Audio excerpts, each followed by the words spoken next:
Hello, my name is Dr. Katharine Fleischmann. I'm an anesthesiologist at Mass General Hospital, and I'm here to talk to you about ultrasound-guided thoracic paravertebral blocks today. I have no financial disclosures to make. The summary of my lecture goals is as follows. First, I'd like to review the anatomy of the thoracic paravertebral space with you and help you to understand the ultrasound correlations. Secondly, I'd like to help you to understand a number of in-plane as well as out-of-plane approaches to the thoracic paravertebral block. And lastly, I would like to enable you to understand various approaches to placement of paravertebral catheters. First, I want to talk, however, about the indications for thoracic paravertebral blocks. These blocks are very commonly used for breast surgery and for thoracic surgery. In addition, they're used for chest wound exploration, cholecystectomies, and hernia repairs. And they're used to treat pain quite widely. Most notably, they're wonderful for the treatment of fractured ribs, liver capsule pain after blunt trauma, and chronic pain syndromes. What are the complications of thoracic paravertebral blocks? An important thing to understand when we undertake a new block. First, most of the literature would suggest that the failure rate is between 2 and 10%. That means a pain score of greater than 5 out of 10. Pneumothorax is reported in the literature in the range of 0.5 to 2%. Most of the literature on this was done prior to the use of routine ultrasound technology in the setting of these blocks. Hypotension is quite common, although often transient. It is seen in 2 to 6% of patients. And vascular puncture can be, it has been reported in 1 to 5% of patients. Horner syndrome is not infrequent in 5 to 10% of patients. And sensory changes of the arm with high thoracic blocks have been noted. Lastly, I want to mention the most dreaded complication that fortunately is very rare, and that is central neuraxial block. Then one might ask, what are the clinical advantages of these blocks? Well, most importantly, they may be unilateral or bilateral. Motor blockade is exceedingly rare. Prolonged orthostatic hypotension is also very rare. There is minimal risk of urinary retention, and this block may be used as a single shot technique with a duration of 12 to 24 hours, or a catheter may be used to provide more prolonged analgesia, and one can use a unilateral or a bilateral catheter. And lastly, what are the clinical implications of these blocks? We're just learning, for the most part, the most significant clinical implications. However, there is data to confirm that there's decreased opioid requirements in patients both intraoperatively and postoperatively who have undergone thoracic paravertebral blocks. There is a decreased hospital length of stay reported in a number of patients who have undergone thoracic paravertebral blocks. There is a decreased surgical stress response, and the most interesting current subject of extensive research is the possibility that thoracic paravertebral blocks may lead to decreased cancer recurrence and rate of metastases. Now I'd like to review the anatomy of the thoracic paravertebral space. This is a slide taken from a review by André Bozart in 2006. And I would just like you to note this wedge-shaped area lateral to the spine, which represents our paravertebral space.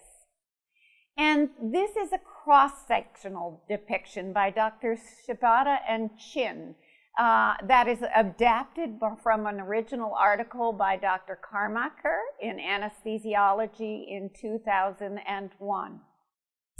This cross-sectional area shows in this red hatched area the thoracic paravertebral space. It is bordered anteriorly by the parietal pleura.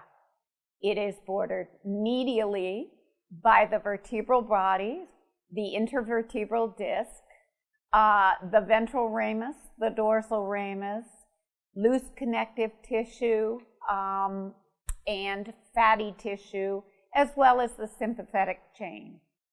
Posteriorly, this is bordered by the transverse process, which is continuous with the internal intercostal membrane and continuous superiorly and caudad with the superior costotransverse ligament. The internal intercostal can I say that again? The internal intercostal membrane represents the aponeurosis of the internal intercostal muscle, and the intercostal nerves run between the innermost intercostal muscle, as seen by my arrow tip, and the internal intercostal muscle. Lastly, I just want to mention the endothoracic fascia, which is the deep investing fascia of the chest wall. Its significance is truly unknown to date, but the subject of a great deal of current study, and it may play a role in the degree of sympathectomy we see associated with this block. This block may be done in any number of positions. Traditionally, it was done in the seated position. The block can also be done in the lateral decubitus position and is frequently done today in the prone position. Useful landmarks for locating the thoracic paravertebral space can be seen in this picture.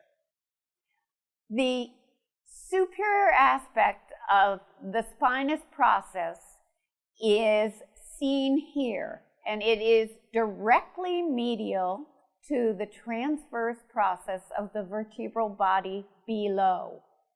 And this picture shows the superior costotransverse ligament, which, as I mentioned, runs from the transverse process to the rib below.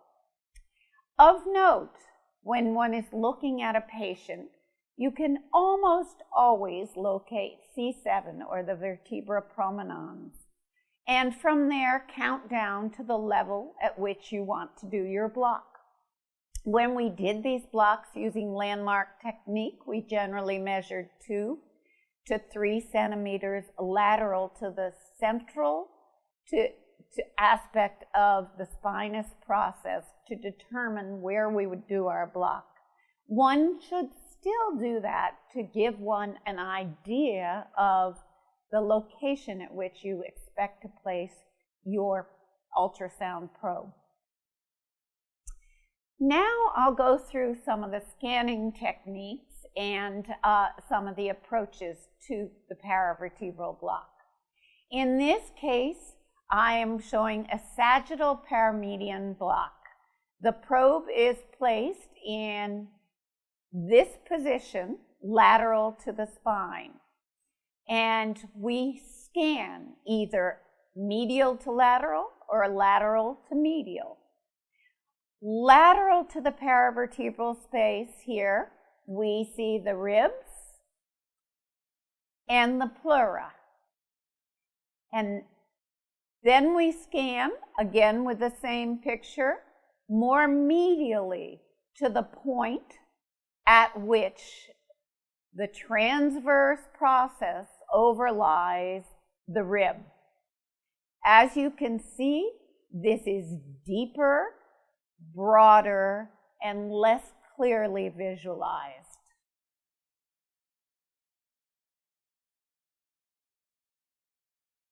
One can see the transverse processes here, the pleura, and the superior costotransverse ligament. This block can be done in the sagittal paramedian approach, either in plane or out of plane, where one inserts one's needle directly parallel to the ultrasound probe and uses tissue dissection to find the paravertebral space. The end point of all thoracic paravertebral blocks is depression of the pleura with local anesthetic. An in-plane ultrasound-guided thoracic paravertebral block done in the sagittal paramedian approach would show one's needle coming in like this, through the superior costotransverse ligament and above the pleura. An out-of-plane approach can be seen in this video clip if you keep your eyes on the center of the screen. And when the needle comes in and the local is injected, the pleura is depressed. Now I'll talk about the transverse intercostal approach to the thoracic paravertebral space. The probe is placed in a transverse fashion like this, and one can see the transverse process with dropout underneath, the pleura as it dips medially under the transverse process, and the internal intercostal membrane, which, as I mentioned earlier, is continuous with the superior costotransverse ligament. This block also can be placed out of plane, as this arrow on the left depicts, or in plane, as the arrow on the right side of the left-hand picture depicts. And it's sometimes useful to place one's probe in a slightly oblique fashion so that the visualization of the structures is easier. This is a video clip of a block being placed in a slender patient. You can see that it's 2 centimeters. The needle comes in the transverse intercostal approach. They inject a small amount of local and advance the needle further till the local causes depression of the pleura. Again, the end point of all of these blocks. And this is a little more difficult to see because it is an approach to this block in an average-sized patient. The needle tip becomes blurred in this area, and in the interest of care, the individuals inject a little bit of local anesthetic or normal saline, and one can see tracking of the local back up. They then advance their needle and inject further with depression of the pleura at this level. They then turn their probe into the sagittal paramedian view in order to evaluate the spread of local anesthesia and the depression of the pleura. Now I want to talk briefly about thoracic paravertebral catheter placement. Placement of catheters is very similar to single-shot thoracic paravertebral blocks. They may be placed in either seated, prone, or lateral decubitus positions. One may need to dilate the paravertebral space with 3 to 5 cc's of normal saline or local anesthetic in order to pass the catheter, and the catheter should not be inserted any further than 2 to 4 centimeters at most. So is there an optimal approach to catheter placement? Have we learned anything with ultrasound technology? Perhaps. A couple studies I want to mention are the following. Dr. Layette and his colleagues in 2009 placed 20 catheters in 10 cadavers using an in-plane, slightly oblique approach, as noted in this picture. They confirmed position by injection of 10 cc's of normal saline via the needle and noting pleural depression. They then advanced their catheters 5 centimeters and injected contrast dye and performed a CT with contrast. Unfortunately, correct placement was only confirmed in 11 cases. There were 6 cases with epidural placement, 1 with intrapleural placement, and 2 prevertebral placements. Not ideal. And then in 2010, Dr. Rains and his colleagues produced a new series, placing catheters in 36 patients in an in-plane, slightly oblique approach, as seen in the picture, again to the left. They confirmed their injection, they confirmed their position, by injection of 15 cc's of ropivacaine, 0.75% under direct visualization. Then a catheter was threaded only 2 centimeters, followed by injection of 5 more cc's of local anesthetic with further depression of the pleura.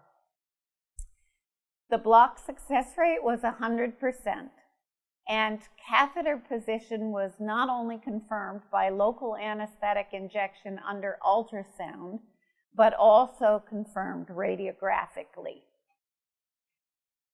Does this tell us that there is one way that's correct to place catheters? No, it doesn't. But it is somewhat suggestive that this might be a good approach to study. Lastly, I want to talk about drugs and dosing. By and large, for thoracic paravertebral blocks, adult dosing is 15 to 20 cc's of local anesthetic for a single injection. Divided injections should be approximately 3 to 4 cc's per level. And a catheter dose is commonly 0.1 cc per kilo per hour for an infusion. The most common drugs used for infusion are 0.1 to 0.25% bupivacaine or ropivacaine, with or without epinephrine. Likewise, pediatric dosing is similar, but slightly different. The dosing for pediatric patients is generally 0.25 to 0.5 cc's per kilo for a single injection and 0.2 cc's per kilo per hour for catheter infusions. And the same agents, generally 0.1 to 0.2% ropivacaine or bupivacaine, are used for pediatric dosing. And in summary, I just want to say that ultrasound technology has allowed us to improve our understanding of thoracic paravertebral blocks and the thoracic paravertebral space. Many ultrasound-guided approaches to thoracic paravertebral blocks have been described in the literature. However, to date, no single approach to the thoracic paravertebral space in either a single shot block or a catheter placement has been proven to be more effective or associated with improved outcomes. Thank you for listening to this lecture. I hope it has helped you better understand the paravertebral space and blocks in the thoracic paravertebral region. If you have any further questions or want to be in touch with me, please feel free to email me at khfleischmann@partners.org.